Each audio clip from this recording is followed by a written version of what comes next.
एक कहानी, दरबारियों के 3 सवाल। बीरबल राजा अकबर के बहुत प्रिय थे।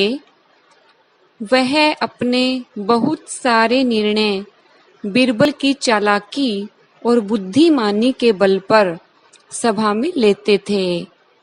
यह देखकर कुछ दरबारियों के मन में बीरबल के प्रति घृणा जागृत हो गई। उन दरबारियों ने मिलकर बीरबल को बादशाह अकबर के सामने नीचा दिखाने के लिए एक योजना बनाई।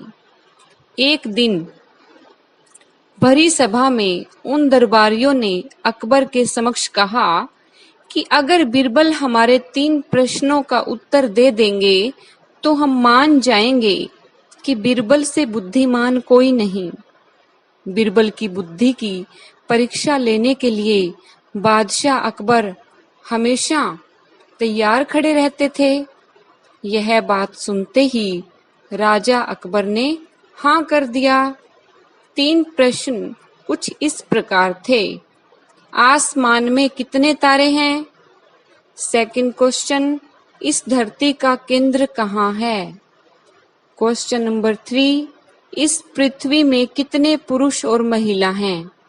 यह सुनते ही अकबर ने तुरंत बीरबल से कहा, अगर तुम इन प्रश्नों के उत्तर नहीं दे पाओगे तो तुम्हें अपने मुख्यमंत्री के पद को त्यागना पड़ेगा।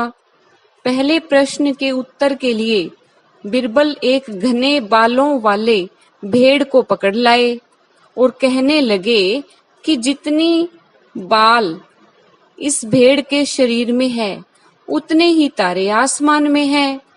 अगर मेरे दरबारी मित्र इस भेड़ के सभी बाल गिनना चाहें तो गिन सकते हैं।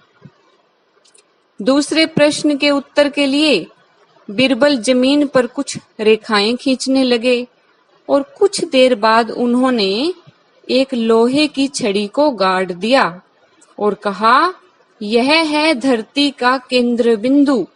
अगर मेरे दरबारी दोस्त मापना चाहते हैं तो स्वयं माप सकते हैं।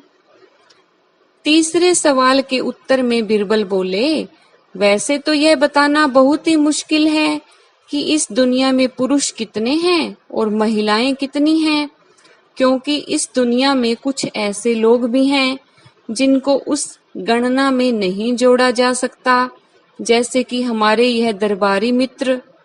अगर इस प्रकार के लोगों को हम मार डालें तो हमें गणना करने में भी आसानी होगी। यह सुनते ही सभी दरबारियों ने सर नीचे कर लिया और कहा, बीरबल, तुमसे चालाक और बुद्धिमान कोई नहीं। इस कहानी से हमें क्या प्रेरणा मिलती है? सफलता प्राप्त करने का कोई न कोई रास्ता जरूर होता है, बस अपनी बातों पर दृढ़ संकल्प रखना जरूरी है। Thank you.